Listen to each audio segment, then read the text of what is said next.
It's a Minimalist Monday edition of Optimal Finance Daily, episode 456, I Don't Want to Be the Richest Man in the Graveyard, by Tim Kim with budgetsaresexy.com. And I'm your host and narrator, Dan. I'm here each Monday through Friday reading to you from some of the best personal finance blogs on the planet. And if you've got some ideas for us, please do come and share those at oldpodcast.com. Share ideas for topic requests, maybe an author that you'd like to see us pursue here on the show. Share those again at oldpodcast.com. And thanks to Health IQ for sponsoring this episode.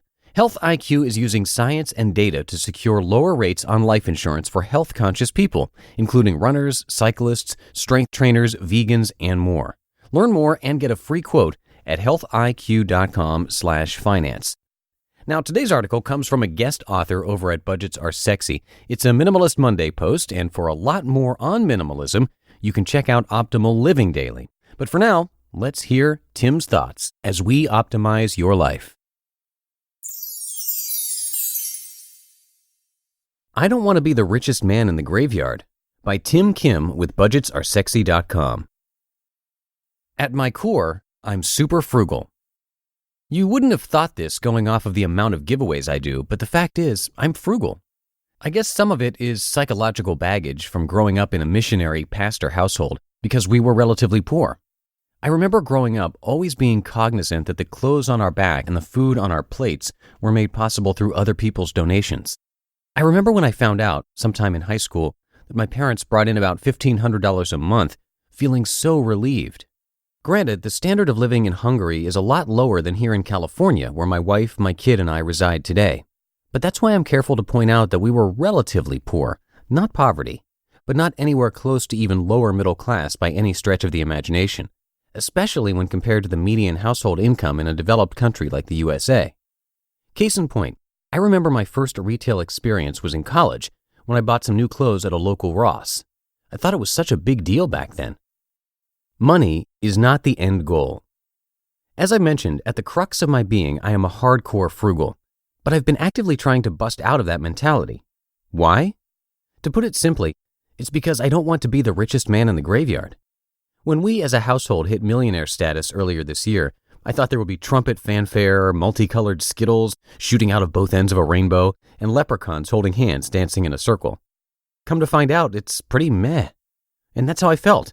Meh. Nothing changed. No fanfare, no rainbows, no leprechauns. In that moment, I had a bit of an emotional breakdown. You'd think I'd be happy because becoming a millionaire was a long-held goal and dream of mine.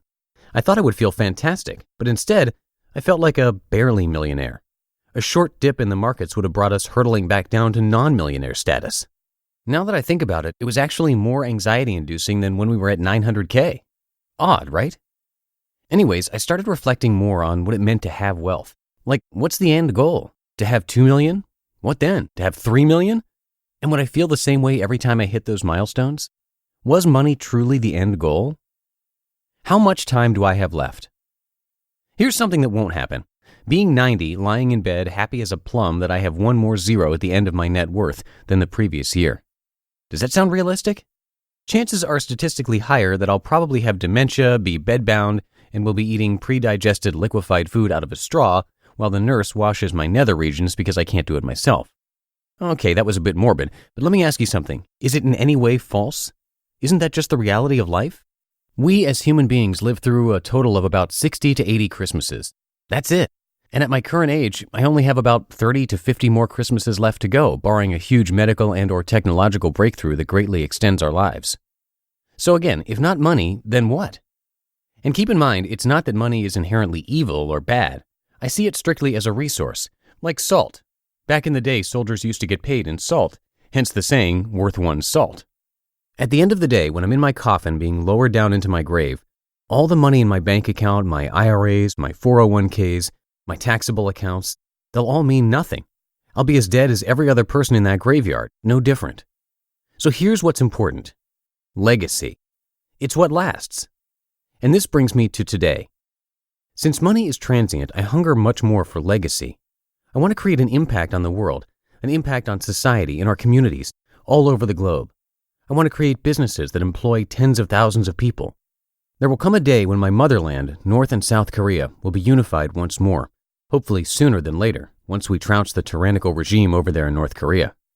And I want to be there opening factories and businesses so that people can earn livable wages. I also want to bring in missionaries and plant local churches and create schools for the children so that they can have a standard education like every other kid in the rest of the world. These are my plans. These are my goals. And even as I'm writing this, I'm getting jittery with excitement just thinking about it. I'll leave you with this. It's never too early to start thinking about your legacy. Tomorrow is not guaranteed. How do you want to touch the lives of others? What enduring legacies do you want to leave behind to your children, your community, your loved ones? Be intentional. Support causes that you believe in and that are important to you and your values. Be an example of leadership within your circle of influence so that you can positively affect others. Lastly, be intentional about sharing your blessings with others, whether it's financially, with your time and energy, or mentoring others through your own personal journey and experience. There really is no use in being the richest man in the graveyard. Get your legacy going now and start impacting the world. What will it be for you? You just listened to the post titled, "I Don't Want to Be the Richest Man in the Graveyard" by Tim Kim with budgetsaresexy.com. Now, Tim is an entrepreneur and self-made Korean-American immigrant. He came to the U.S. from Budapest, Hungary at the age of 18 with literally only $500 in his pocket. And by the age of 31, he had become a self-made millionaire. He's currently a VP at a privately owned mid-sized company and has given away over $20,000 in cash and products on his personal blog, tubofcash.com. Now, one of his many goals is to give away millions of dollars a year to aspiring entrepreneurs and to those in need. And big thanks again to Health IQ for sponsoring this episode. Health IQ uses science and data to secure lower rates on life insurance for health-conscious people, including runners, cyclists, strength trainers, vegans, and more. In fact, 56% of Health IQ customers save between 4 and 33% on their life insurance, and they're able to do that because physically active people have a 56% lower risk of heart disease, a 20% lower risk of cancer, and a 58% lower risk of diabetes compared to people who are inactive. Just like saving money on your car insurance for being a good driver, Health IQ saves you money on your life insurance for living a health-conscious lifestyle. You can see if you qualify and get a free quote today at healthiq.com/finance.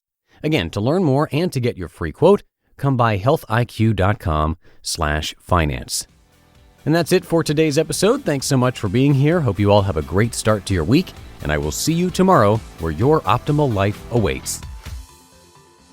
Hello, Life Optimizer. This is Justin Malik, creator and producer of this podcast, but also Optimal Living Daily, the show where I read to you from even more blogs covering finance, productivity, minimalism, personal development, and more from incredible bloggers like Derek Sivers, Zen Habits, Mark and Angel, The Minimalists, and all the ones you hear on this show too.